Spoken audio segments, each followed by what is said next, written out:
শিক্ষার্থী বন্ধুরা, এখন আমরা পাঠ্য বইয়ের 11 নম্বর অঙ্কটা করব। 11 নম্বর অঙ্কে দেখো লেখা আছে 3a² মাইনাস 48a।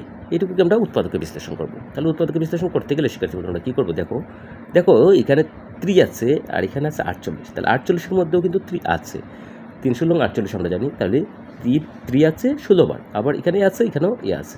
তাহলে দুটোতেই যে জিনিসগুলো আছে ওইগুলোকে আমরা কমন নিতে পারি। তাহলে আমরা লিখতে পারি 3a, অর্থাৎ 3a কমন নেব। 3a যদি কমন নিই তাহলে এটা হচ্ছে y² মাইনাস 3 দিয়ে যদি আমি 16কে ভাগ করি, 48কে ভাগ করি, তাহলে ফল হবে 16। তাহলে আমি কি লিখতে পারছি, y² মাইনাস 16। আর যেহেতু আমি 3a কমন নিচ্ছি তাহলে শুধুই 16 হবে, তো কমনই চলে গেল, এটুকু লিখে দিলাম। এখন শিক্ষার্থী বন্ধুরা 3a তো 3a, এটুকু লিখে দিব।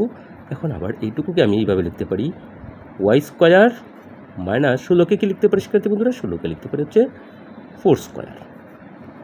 এটুকু দিলাম। এখন শিক্ষার্থী বন্ধুরা এই 3a তো 3a দিয়ে দিলাম। এখন দেখো এইটুকু যদি বিবেচনা করি আর এইটুকু যদি বি বিবেচনা করি তাহলে স্কোয়ারটা আমরা বাইরে দিয়ে দেবো।